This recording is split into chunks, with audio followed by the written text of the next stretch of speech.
Bom dia, boa tarde, boa noite para você que é torcedora, para você que é torcedor do Santos Futebol Clube. Hoje eu estou completamente excluída nesse programa, sou a única de fora da família Nascimento, porque hoje temos, como sempre comigo, Isabel Nascimento, eu que sou a Anitta Efraim, né? Deixa eu falar meu nome, e também Caio Nascimento, eles não são parentes, mas enfim, tá tudo bem, os dois estão aqui e eu também.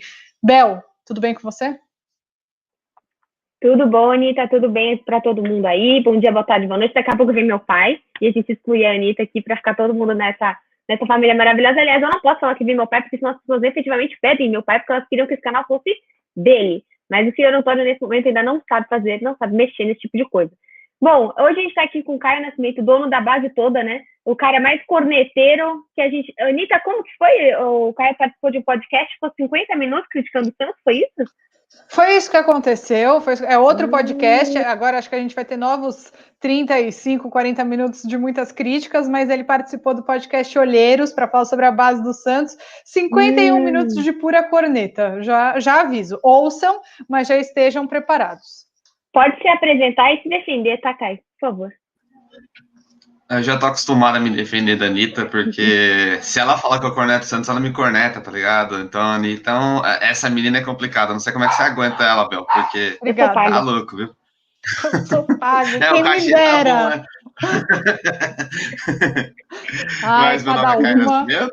Como a Anitta falou, eu gosto muito de base, né? Fala um pouquinho de base aí. Já falei algumas vezes com vocês sobre base e nesse último podcast foram 50 minutos. Não foi só de corneta, tá? Teve algumas coisas boas também, alguns elogios, mas é que assim, nem sempre dá para elogiar, né? Como tiver que criticar, a gente critica, né?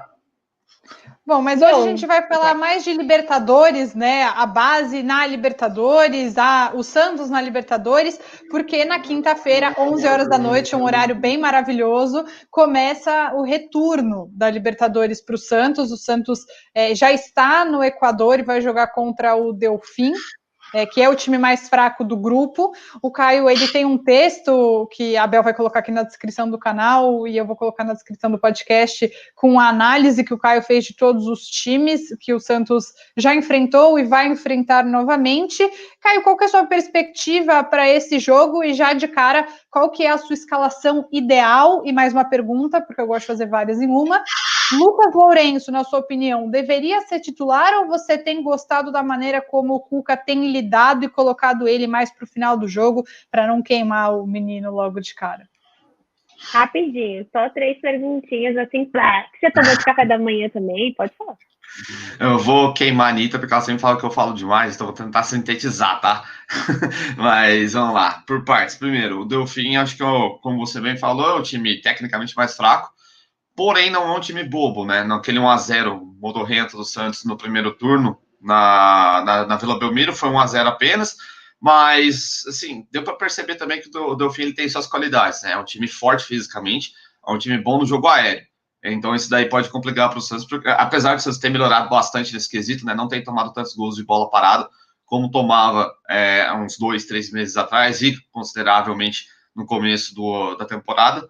Mas é um time que vai explorar muito isso, né? Porque tem o John Cifuentes, que é um centroavante alto, de imposição física, é um jogador que costuma dar muito trabalho para duplas e zagas, assim, né? Quando se joga com 3 zagueiros, ele costuma ter mais problema, porque ele não é um cara técnico, né? É um cara muito do embate físico.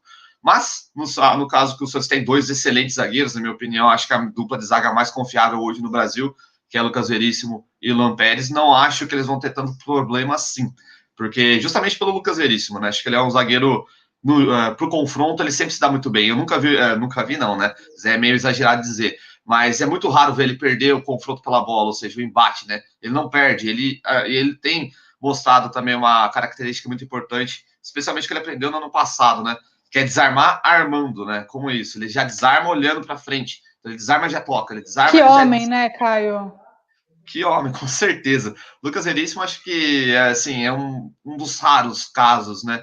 De jogador completo no Brasil. Caio, só um comentário que meu pai fala muito do vídeo que você fez aqui no canal, falando sobre como o Pituca é um jogador que não tem a formação completa, né? E você usou bem essa frase, meu pai adora, ele fala isso sempre agora, até pra mim, ele fala que eu não tenho nem ele não fala. Mas que como você só primeiro desarma e depois você levanta a cabeça para depois você ver o que você faz. Eu acho que é bem isso que você está falando. Eu uso porque o pai amou essa frase e ele começou a reparar isso mesmo no Pituca. Como existe a primeira, pego, aí depois eu penso no que eu vou fazer, né? Acho que é isso que você meio que está falando do Lucas Veríssimo. Sim, isso daí é difícil. Até assim, no caso, o Lucas Veríssimo, ele sempre teve essa vocação. Acho que ele é um dos casos em que você soube pensar o jogador já na maturação boa, sabe? Porque ele veio do Linense para o Santos. Então ele sempre teve essa técnica interessante, né? E só que ele precisa ser lapidado. E ainda bem que ele foi lá, o Santos encontrou ele cedo e lapidou ele. Acho que é até interessante até mencionar o Pituca é que ele não teve base, né? Como você disse. E ele é um jogador assim que ele demorou um pouco para entender o jogo profissional. Eu acho que assim nem tanto é culpa do jogador, né? Porque infelizmente ele não teve essa oportunidade. Agora ele teve e ele cresceu muito também com o São Paulo nesse sentido. Tanto que no São Paulo, com o São Paulo ele era o primeiro volante porque o São Paulo entendia isso dele. Ele é um jogador que ele não pode receber a bola de costas, né? Por exemplo. Vamos dar um exemplo ontem do jogo do São Paulo, né? Aquela maluquice lá do Diniz e querer sair jogando por baixo com o Hernandes de costas. Você não pode fazer isso com um volante que não é tão rápido assim na hora de desarmar e passar, né? Se ele pega a bola de costas, ele vai ser desarmado ou ele vai errar muitos passes. E por isso que é importante você ter o Pituca de primeiro volante. Isso eu acho que facilita demais não só o jogo dele, como o jogo do Santos e também casa muito, né? No caso, o Lucas Veríssimo que a gente está falando, que é um zagueiro que ele desarma já passando, ou ele já tem um desarme passador, né? Ou seja, ele já desarma o adversário com o intuito da bola ir para o pé do companheiro. Isso é muito difícil. Acho que assim, o torcedor do Santos ele tem que ter essa consciência de que ele tem o melhor zagueiro brasileiro hoje. Ele tem que ter essa consciência que é o melhor zagueiro possível. É uma afronta, né? É uma afronta. A gente vê assim, melhor para o Santos, a gente tem que ser egoísta nesses momentos, mas acho uma afronta ver o Rodrigo Caio sendo convocado para a seleção brasileira e o Veríssimo não. Mas queria que você falasse do Lucas Lourenço, Caio, para a gente ir para efetivamente a base mais nova, né? O Lucas Veríssimo é uma cria da nossa base, mas e o Lourenço? Estaria na sua escalação inicial para o jogo de quinta-feira ou não? Olha, eu entendo o hype todo em cima do Lucas Lourenço, acho ele tecnicamente muito bem dotado, tecnicamente. Só que eu não acho que ele ainda está pronto, tá? Até teve uma discussão recente, eu abordei isso numa das minhas participações no podcast do Olheiros, é que o Lucas Veríssimo ele ainda está muito longe do corpo do jogador profissional. Isso daí importa. Lourenço, não Veríssimo. Lucas Lourenço, desculpa. Então, ele ainda tá, o Lucas Lourenço, ele ainda tá um pouco longe fisicamente do que a gente pode cobrar para ele começar jogando, entendeu? Até para não queimá-lo, entendeu? O Santos ele não pode pensar dessa maneira em só jogar o jogador a esmo ali e resolve na base do talento. Claro, talento é sempre o diferencial para você escalar um atleta, tá? Ou para você subi-lo. Só que a gente tem que levar em consideração que também hoje o futebol moderno ele pede que o jogador esteja no auge da forma física dele. Caso contrário, vai interferir no desempenho técnico dele, né? Então, assim, é importante, eu entendo o Cuca colocar ele justamente na reta final do jogo. Até no jogo contra o São Paulo, eu fiquei surpreso dele já voltar para o segundo tempo com o Lucas Lourenço. Mas, assim, é uma coisa que ele vai ter que sentir também, né? É muito do treinador. Ele vai ter que sentir se o Lucas Lourenço ele não vai sentir esse jogo ou como vai estar o Delfim. Por ser uma equipe que bate bastante, né? O Delfim, assim como o Olímpia é um time que não alivia, eu não arriscaria logo de cara, tá? O Lucas Lourenço nesse jogo, porque ele tem esse histórico no sub-20, ele sofreu bastante contra equipes mais fortes, então pode ser que ele sinta e a gente não pode perder um jogador logo de cara numa partida de Libertadores como essa. E eu acho que um jogador que está entrando bastante, né? Acho que eu gostaria também que você falasse do Marcos Leonardo, que é um jogador até que nós, vou até deixar aqui em cima, a gente fez um vídeo muito legal, o Caio explicou tudo sobre a base, e a gente não pontuou muito esse menino. Eu acho que, o que você pensa? Você acha que é uma insistência do Cuca? Eu sei que ali ele tem o Thailson, né? Que acho que também a gente pode conversar, tem bastante questão em cima do Thailson, mas como você vê o Marcos Leonardo para a Libertadores? Então, eu vou fazer um paralelo aqui entre qualidade e estar pronto, né? Não é porque o cara é tecnicamente melhor que o outro que ele realmente está pronto para esse tipo de jogo, para esse tipo de enfrentamento. O Marcos Leonardo, na minha opinião, é o jogador mais talentoso dos jogadores da base para poder ter oportunidades, tá? Por exemplo, ele é um cara que ele tem físico, ele tem técnica, ele tem posicionamento. São três coisas chaves para um jogador que é centroavante, no caso do Marcos Leonardo.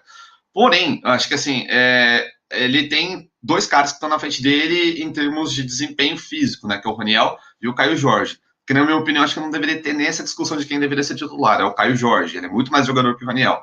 Só que aí entra aquele detalhe, você não pode ficar colocando, aí é uma coisa que eu também enxergo no Cuca, ele tá jogando com os garotos da base porque ele precisa, né, ele não é uma opção dele, ele não tá trabalhando o jogador para isso, eu acho que assim, é difícil e diferente dele ser um treinador que trabalha muito com a base, do que ser um treinador que gosta, de que tá usando a base na realidade porque necessita. E isso pode ser um problema para o Marcos Leonardo. Por quê? Como eu disse, ele ainda tem 2 jogadores na frente dele, na escadinha, né? Se você for levar em consideração. O Caio Jorge e o Raniel. E se ele ficar entrando picadamente, né? No lugar de um desses 2, não contribui. Ou ele, de fato, ele é escalado para jogar, por exemplo, no Sub-20, que começa hoje, né? O Campeonato Brasileiro Sub-20. E ali ele vai começar a pegar mais ritmo, mais noção de jogo corrido, é melhor. Por quê? Você não pode perder. Acho que assim, uma coisa é você notar o talento do jogador, saber que é muito bom, ele é acima da média. Outra coisa é ver que ele está preparado para o momento, entendeu? Então, assim, aquele papo do Lucas Lourenço. Você tem que sentir o momento do jogador. Como o Santos, no caso, já tem 2 centroavantes que têm jogado mais do que ele, não estou dizendo em qualidade, tá? Mas tem tido mais tempo de jogo que ele, e você ainda tira ele, por exemplo, de uma competição onde ele vai ser titular absoluto, eu acho que não é legal para a carreira dele, pensar lá na frente, entendeu? É um jogador de apenas 17 anos, acabou de completar 17 anos, então você não pode correr o risco de pular uma etapa desnecessariamente. Vou dar um exemplo do Yuri Alberto. Eu sei que a torcida ainda está com raiva dele, porque ele foi para o Inter, porque ele teve todo aquele lance todo, mas era um jogador cujo, a Anitta já tá rindo, tá dando risada aí, mas é um jogador que, se você for levar a consideração histórica dele na base, muito torcedor pedia para que ele fosse alçado desesperadamente profissional e, obviamente, não deu certo. Então, não é no momento correto, acabou perdendo o jogador e ele acabou indo para outra equipe. Então, assim, você não pode se dar o luxo de fazer isso novamente. Acabou entendeu? Indo para outra equipe esquentar o banco. O quê? Não era isso que eu queria falar, mas achei que cabia o comentário. Caio, o seguinte, o que eu queria saber de você também, em relação a essa história, e acho que o Cuca fez isso no jogo contra o Olímpia, e eu não gostei nem um pouco, de colocar jogadores em campo baseado na premissa de que para Libertadores precisa ter jogador cascudo. Aí, o que ele fez? Pôs o Alisson em campo. A torcida santista foi a loucura, muito brava, porque a gente já sabe que não é para o meio-campo ser formado com Alisson, Pituca e Sanches, já está claro que não é para o Alisson ser titular. Eu queria saber qual que é a sua opinião sobre essa premissa de que Libertadores é jogo para jogador experiente, que eu já deixei claro que eu acho uma besteira, mas quero saber a sua opinião. Acho que Libertadores é jogo, se é jogo importante, é jogo para jogadores de qualidade, acima de tudo. Enfim, queria saber se você concorda comigo, espero que sim. E qual seria o seu meio-campo, cascudo ou não? Eu acho que eu concordo, primeiramente, totalmente com o que você disse. E acho que, assim, existe uma maneira muito errônea de como você interpreta as coisas no futebol. Você ser cascudo não significa você ser um jogador experiente, né? Você pode, por exemplo, ter um jogador jovem e ele é cascudo. Dá o exemplo do João Paulo, goleiro. Ele tem só 22 anos, isso é considerado muito jovem para um goleiro, e ele é cascudo. Então, assim, ele recebeu a oportunidade dele, não falhou em nenhum jogo. Olha só, já secando ele já, né? Mas ele literalmente recebeu essa oportunidade para substituir o Vladimir e não sentiu o peso, por enquanto, da camisa. É um jogador jovem. Você pode levar em consideração também o Rodrigo, recentemente. Tudo bem que ele é um extra classe, né? É muito raro você ter um Rodrigo, por exemplo. Mas ele é muito jovem. Acho que o gol mais bonito que eu já vi em estádio Libertadores foi do Rodrigo no 3-1 contra o Nacional, que ele pegou a bola lá no meio do campo e driblou todo mundo e fez um golaço de cobertura. Então, assim, idade não significa ser cascudo, né? Então, assim, acho que assim, você não tem que levar isso em consideração. O que importa, aí já é outra coisa, né? É como o jogador está no momento. Se ele está muito bem mentalmente, se ele está muito bem fisicamente. Tecnicamente, eu acho que isso daí não é um problema quando se fala de base do Santos. Tecnicamente, eu acho que o Santos tem uma das melhores gerações na sua base, e isso nunca foi problema.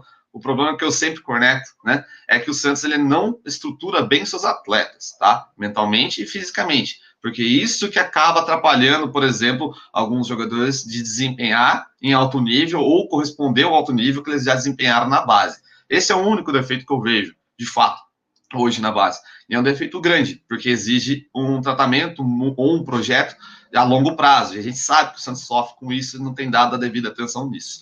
Por isso que acho que isso casa com a minha explicação, como que você disse, de Libertadores precisar de jogador experiente ou cascudo.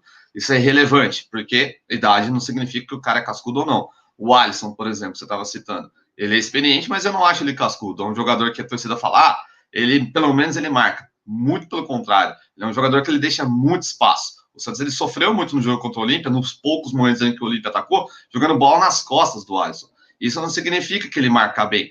Uma coisa é você desarmar, outra coisa é você analisar, por exemplo, por frame, né? De um vídeo. Você vê, não, olha esse carrinho que ele deu. Tá, mas era para ele estar ali dando esse carrinho?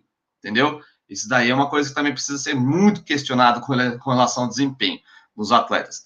Com relação a esse jogo, especificamente contra o Delfim, acho que ele tem que manter a espinha dorsal, continua com o Pituca de primeiro volante, porque você não pode tirar ele dali, é a função dele. Ele já provou por A mais B ali que ele pode afundar entre os zagueiros, sair a bola ali, ele consegue ocupar os espaços nas costas dos laterais, ele é associativo, ou seja, ele está onde a bola está, ele participa do jogo, ele participa da construção.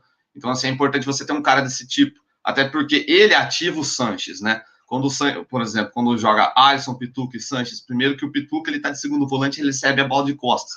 E não, como eu falei lá no comecinho, isso não é bom para ele, porque ele não consegue receber a bola, virar e dominar, ou receber a bola e já passar logo de cara.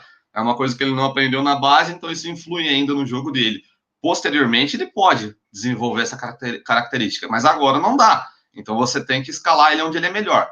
Então ele de primeiro volante, ele faz essa, e ele tem um passe muito bom, ele faz essa bola chegar com mais qualidade ao Sanches, tanto é que o Sanches jogou muito bem nessa última partida contra o Botafogo. A bola chega no Sanches, que já é um jogador que consegue receber a bola de costas e desenvolver algo dali. E, partindo disso, eu iria, no caso, Pituca, Sanches, e daria mais uma chance para o Thailson, porque ele jogou bem como interior. O que é o interior? É um jogador que ele joga pelo meio campo, por dentro. Ele não vai, né, pela ponta, ou seja, ele pode, claro, explorar os espaços. É um 10? Basicamente, ele não tem essa característica de segurar o jogo, né? Por exemplo, vamos dar um exemplo de um 10 clássico hoje no Brasil, vai. O D'Alessandro, por exemplo, de parar a bola, segurar, olhar o jogo, dar aquele passe. Não é característica do Thailson. Mas ele consegue, por exemplo, receber a bola entre as linhas, né? Ou de costas, e driblar o zagueiro ou o oponente que está marcando ele, mas por dentro, entendeu? É uma coisa que você pode fazer na ponta, né? Mas isso daí você coloca ele, daí você fala de interior porque ele faz isso por dentro. Então é importante você ter um jogador que carregue a bola. Aí não depende tanto, por exemplo, do Pituca toda hora fazer o área a área, né? Da defesa até o ataque. Isso é importante? É importante. Mas há momentos no jogo que você não pode fazer isso. Por exemplo, quando você está sendo pressionado, você faz isso, você perde a bola, toma um contra-ataque. Então, se você tem um Thailson que sabe carregar a bola por dentro, é importante. A torcida tem um pé atrás com o Thailson, eu entendo, porque muito do que ele foi utilizado até pelo São Paulo foi na extrema, né, na ponta, e ele é muito irregular ali, mas ele sempre foi um camisa 10, né, esse jogador de interior na base. Então, acho que sim, isso é um mérito do Cuca, por ter enxergado isso, por ter conversado com o jogador deve ter explanado isso para ele, e ele jogando ali como interior, ele foi bem contra o Sport, nisso, quando vocês ganham de 1-0 lá na Ilha do Retiro. Ele entrou bem no jogo nesse último jogo contra o Botafogo, fazendo essa função por dentro. Então ele é um cara que ele tem uma característica diferente, tanto do Pituca quanto do Sanches. E isso é importante você ter no meio campo. 3 jogadores, se você vai jogar com 3 jogadores, os 3 eles têm que ser diferentes. E são diferenças que se completam. Não aquela diferença que, por exemplo, como a gente o Felipe Corneto critica com relação a você ter apenas um jogador para destruir e para criar. Você já está em menor número, né? Porque o Del Valle, ele joga. O Delfim, ele joga no 4-4-2. Então, você vai ter um jogador a menos no meio campo. Então, você não pode ter um jogador que só cumpra uma função restrita e não participe do jogo, entendeu? Sim, falando aí de meio campo, a torcida gosta muito também, além do Thailson, que tem as suas críticas, eu, por exemplo, tinha uma visão errada. Eu achei que ele fosse ponta e que o Cuca estava utilizando ele tipo Arthur Gomes, um cara que é ponta e o Cuca estava utilizando como meio. Eu já estava criticando de maneira errada, por isso que é bom sempre a gente se informar. E também em questão do Ivonei, a torcida pede muito, ele acaba entrando em momentos críticos, jogando pouco, Eu queria saber a sua opinião. Ele está entrando para você na posição correta e você utilizaria mais ele? Você acha que ele está também como talvez o Lucas Lourenço, ainda não tão preparado? Que ele está caindo nas graças da torcida, né? A torcida gosta muito do Ivonei. Eu acho que a única posição errada do Ivonei é jogar de goleiro, porque, assim, ele cumpre funções com uma facilidade absurda. Eu acho que ele é o jogador mais preparado dessa nova safra do Santos, essa safra de ouro do Santos, que era a geração anterior à do Rodrigo, né, a do 02. Então, assim, eu acho ele muito acima da média, tá? E acho que, assim, não é porque ele é muito acima da média que o momento... Daí eu volto àquele papo, né? Que o mental, o físico dele estão acompanhando. Ele até, eu acho que o mental do Ivonei é o mais preparado também com relação aos outros companheiros dele, de base, de geração dele. Tecnicamente, como eu volto a falar, não tem muito o que cornetar, porque é uma geração muito técnica que o Santos revelou. Ele é um meio campo que ele pode jogar de primeiro, segundo volante, ele pode ser armador, não é o forte dele, mas ele pode desempenhar esse papel. Ele chega muito bem no ataque, né? O jogo contra o Botafogo, ele quase fez o gol, ele pisou na área. É raro você... É raro não, né? Tem sido raro no Santos a gente ver um meio-campista que pisa dentro da área, e ele fez essa jogada no último jogo contra o Botafogo. Eu gosto dele, acho assim que ele vai acabar ganhando mais tempo, mas é importante você dosar, tá? Seria uma surpresa interessante, mas ele recém completou 18 anos, né? Então, assim, a gente sabe como é que é o torcedor brasileiro. Eu já ouvi gente até reclamando no Twitter, pô, ele não fez o gol contra o Botafogo, no gol da vitória, ele é ruim, não sei o quê. Cara, foi a única oportunidade que ele teve, ele entrou praticamente no último momento do jogo e ainda conseguiu criar uma jogada, entendeu? Então você tem que ter mais paciência. Jogador novo, você tem que ter muita paciência. Eu acho que é por isso que o Cuca, às vezes, ele tem esse receio de dar mais tempo, não só ao Ivonei, como ao Marcos Leonardo, como ao Sandri, como ao Alex, etc. Porque ele sabe que, como o torcedor brasileiro, ele é muito imediatista. Como torcedor, não só do Santos, mas os outros torcedores dos times grandes da Série A têm sido imediatistas com os jogadores da base. Então, assim, é mais fácil você criticar, né? Um jogador que você ainda não conhece a fundo, do que, de fato, os jogadores que ele já conhece mais a fundo. Então, voltando a falar do Ivonei, ainda acho que é interessante tê-lo para o segundo tempo, para 20, 30 minutos, justamente para você não colocar uma carga excessiva neles.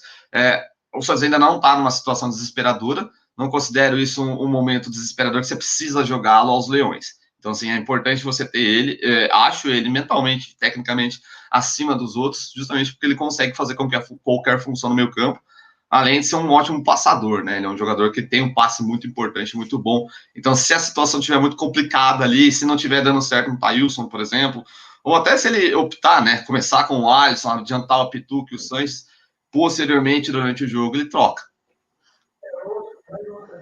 Caio, uma coisa que eu queria pedir para você falar é sobre os jogos para além do Delfim. Quinta-feira a gente começa o retorno, o jogo é fora de casa e depois o Santos tem um jogo contra o Defensa em casa. Não sei se estou falando a ordem certa, mas tá, tem um jogo contra o Defensa em casa e um contra o Olímpia fora de casa. Vou dar o meu parecer, que ninguém pediu, mas o podcast também é meu, então acho que eu posso falar, que eu achei o time do Olímpia fraco, porém chato. Eu não achei um time, eu estava com um pouco mais de medo, eu achei que eles ofereceram um pouco perigo para o Santos, para a defesa do Santos, mas mais chute de fora da área, que era uma coisa que você já tinha dito que deveria acontecer, mas chutes pouco calibrados, não foi nada muito demais num time chato, que não deixa a bola rolar, enquanto o Santos é um time de mais velocidade, precisa que o jogo aconteça. O Defensa e Justiça é um time que é bem treinado, o Santos conseguiu ganhar com mais sorte do que juízo, eu uso muito essa frase, né, mas com mais sorte do que juízo na Argentina, e vai jogar em casa. É um time que que está muito mais tempo sem jogar, né, fez acho que só o jogo contra o Delfim, mas também foi lá e atropelou o Delfim, mandou 3-0. O Santos precisa ganhar o jogo contra o Delfim para não se complicar na Libertadores. Eu quero saber, bom, a gente espera que ganhe, mas o que você espera desses outros dois jogos que o Santos tem? Boa pergunta. Ó, eu já vou começar com o Olímpia, porque depois o Delfim é o Olímpia, e é lá, né, em Assunção. Eu acho que esse jogo até na Vila Belmiro, em que empatou 0-0, até fiquei surpreso porque acho que o Garneiro ele foi muito conservador. O time do Olímpia ele não é tão conservador assim. Mas eu entendo porque é um time que está disputando o título paraguaio com o Cerro Porteño, né? O Cerro Porteño, depois que voltou da pandemia, não perdeu nenhuma partida. Então, assim, imagina pro Olímpia perder o título paraguaio pro Cerro Porteño, que é inimigo mortal. Então, acho que ele meio que deu uma segurada e fez aquilo que fez, né? Um jogo muito, muito, muito conservador. Saiu pouco para o ataque, bateu bastante, né? Que é uma característica muito nítida desse time do Olímpia. É um time que ele vai ser agressivo, ele vai pressionar. Isso nem sempre quer dizer que o time ele vai entrar limpo na bola. Mas jogando em Assunção, acho que o comportamento da equipe vai ser bem diferente, especialmente do Olímpia. E com relação ao Defensa e Justiça, eu acho que ele é o time, diria assim, mais descompromissado, tá? É um mais bem treinado, mas ele é mais descompromissado. E isso é muito perigoso em Libertadores. Por quê? É um time que perdeu 9 jogadores, sendo 5 titulares. E mesmo assim ganhou de 3-0 do Delfim, jogando como se estivesse jogando jogo treino.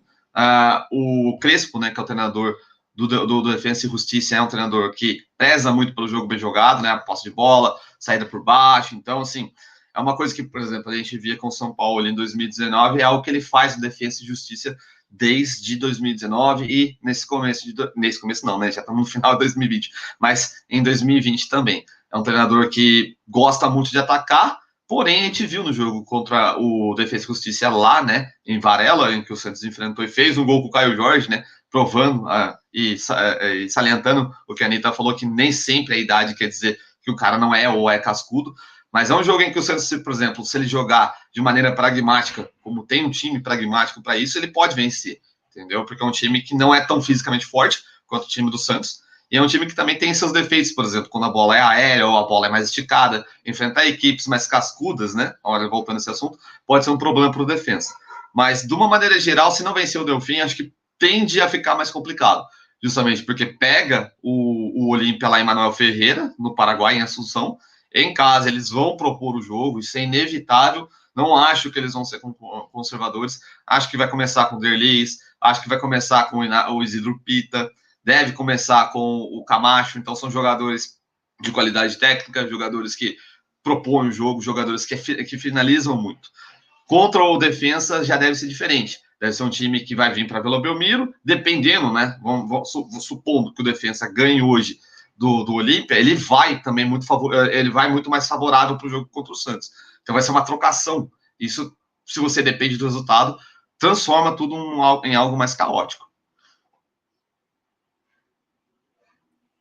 Bom, então tudo finalizar... depende. Desculpa, Bel, só para finalizar, a Anitta vai então falar. você acha que tudo. Não, você vai falar, mas você acha que tudo depende da vitória do Santos na quinta-feira? Tudo pode ser diferente dependendo desse resultado. A postura dos outros times. Sim, acho que a postura dos outros times vai depender muito do que o Santos fizer contra o Delfim. Porque o Delfim, na minha visão, é um time que praticamente ele já está eliminado, né? Já perdeu para o Santos, já perdeu para o Olímpia e já perdeu para o Defensa. Então, assim, é um time que, de fato, já tomou, né, sapatada das outras equipes. E é um time que, se de fato, vamos dizer, que o Santos se estrepe contra um time desse, e o Santos é o time mais forte da chave, é o time que tem o mais nome na chave, ele dá mais armas, né, para o adversário, ou seja, eles vão jogar no erro do Santos, não o contrário. E analisando esse elenco do Santos, as carências, né, deficiências do jogo do Santos, ele não é um time que ele pode explanar para todo mundo aquilo que ele não consegue fazer, porque ainda é um time em construção, ainda é um time que não tem uma identidade, né, não, você não consegue falar, não, o Santos é um time que propõe o jogo, não, o Santos é um time pragmático, não, um time de contra-ataque, etc e tal. Então, assim, como é um time ainda que não tem uma identidade, isso pode ser um pouco problemático para a equipe no futuro. Porque, claro, também vai enfrentar os dois adversários mais qualificados posteriormente para fechar o calendário na primeira fase. Bom, então, para finalizar, eu queria que você falasse a sua escalação para amanhã e as suas alterações. Pode ser 3 ou 5, o que você acha que pode ser necessário, mas eu queria que você pontuasse assim, quem você escalaria e quem você colocaria para o segundo tempo, que não precisa ser os 30 minutos do segundo tempo, né? Sei lá, dica. Acho que dá para a gente, talvez, alterar antes, Mr. Cuca. Então, eu queria que você falasse sobre isso, por favor. Lógico, né, como é o João Paulo, eu faria uma mudança lá na defesa logo de cara. Eu iria com o Madison nesse jogo, tá? Porque é um jogo que vai ter muito confronto, vai ser um jogo que vai exigir muito do aspecto físico, porque isso, primeiro, vai jogar no Equador. Segundo, o Delfim é forte nisso. Tem o Carlos Garcês que cai ali. O Pará, ele tem jogado muito bem com o Santos. Ele é um líder, ele defende bem. só que fisicamente ele não tá no auge dele. Então, eu acho que isso é uma coisa que você também tem que levar em consideração. E o Madison, ele tem entrado muito bem, ele tem jogado muito bem, é um jogador forte, ele é alto. Então, assim, também vai ser bom para ajudar na bola aérea, que eu já disse, né, do John Cifuentes, que é um centroavante alto. Tem o Garcês também, que ele é alto, ele sabe fazer gols de cabeça.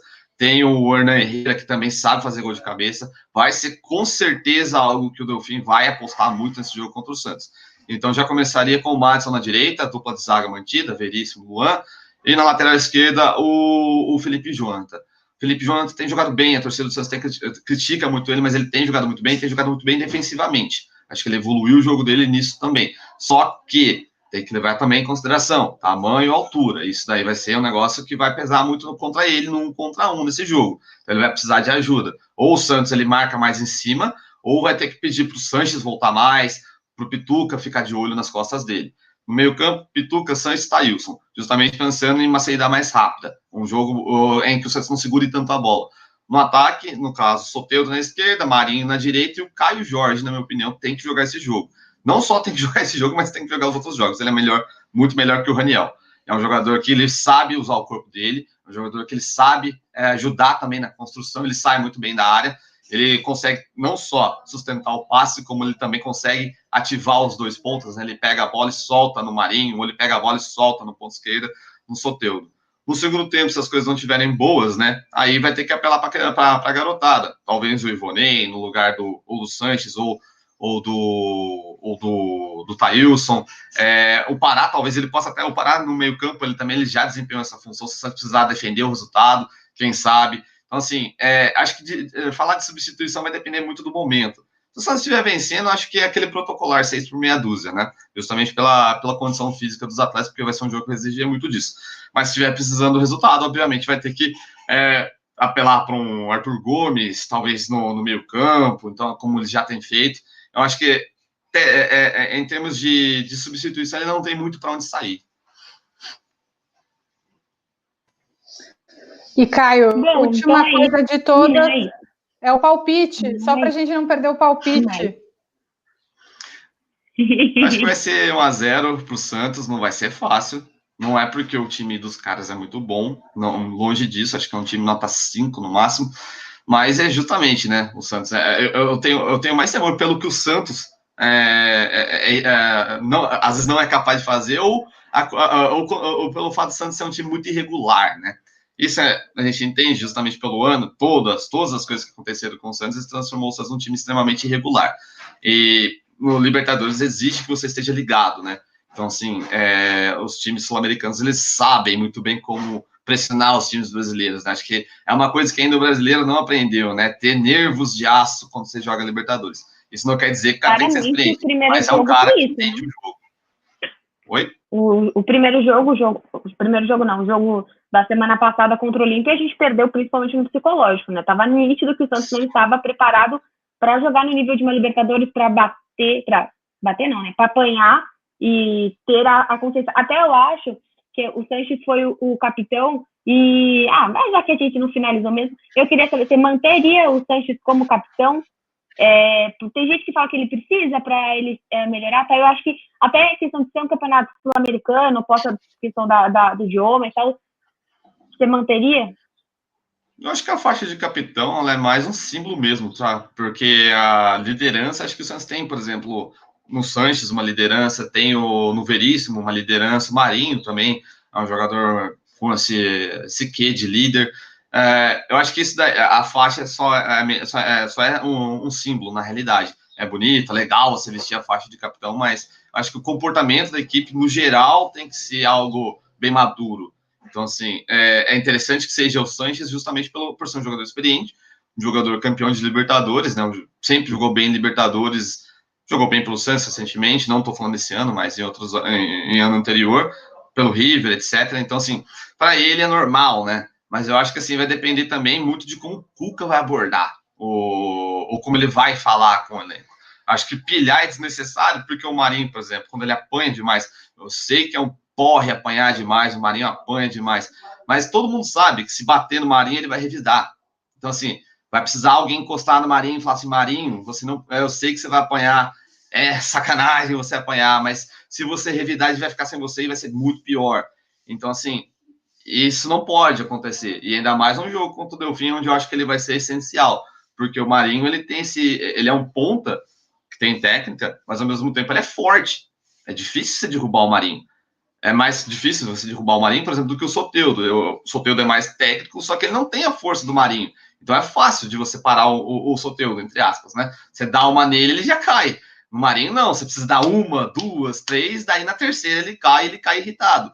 Então você tem que chegar nele e falar, pô, calma, a gente sabe, é um porre, mas infelizmente isso dá uma tendência, né? Em jogos de Libertadores, em jogos sul-americanos, de uma maneira geral.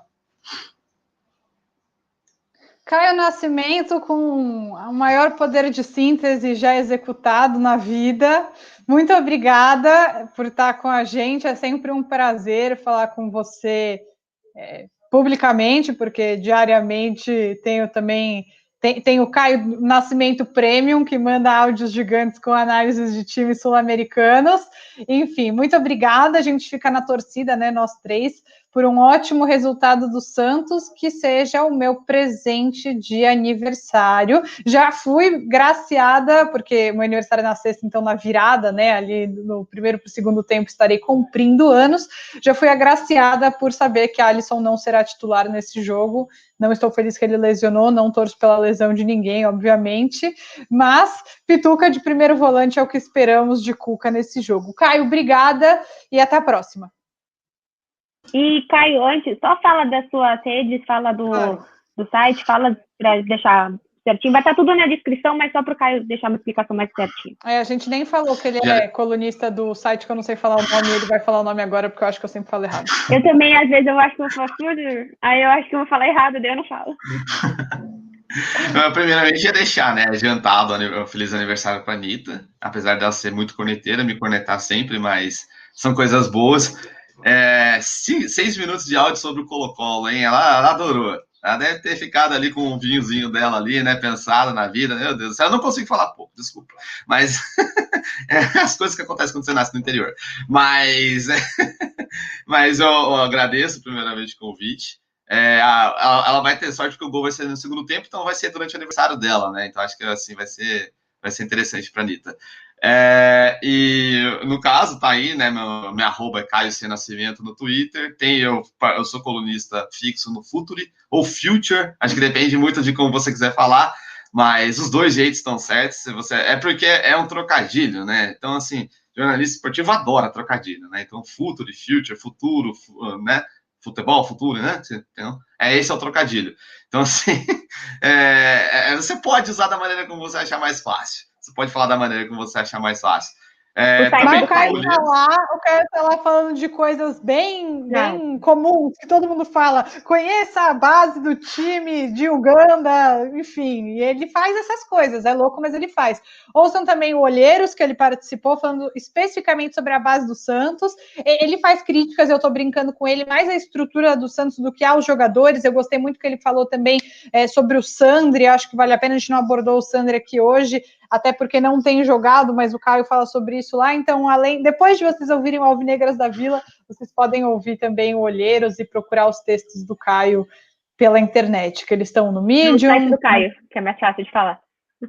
No site do Caio. E também no Twitter do Caio, onde ele coloca os links dos textos que ele escreve no Medium, analisando um monte de coisa. É isso. Tchau, não contrataram para ser minha assessora. Grande abraço. Tchau, um beijo.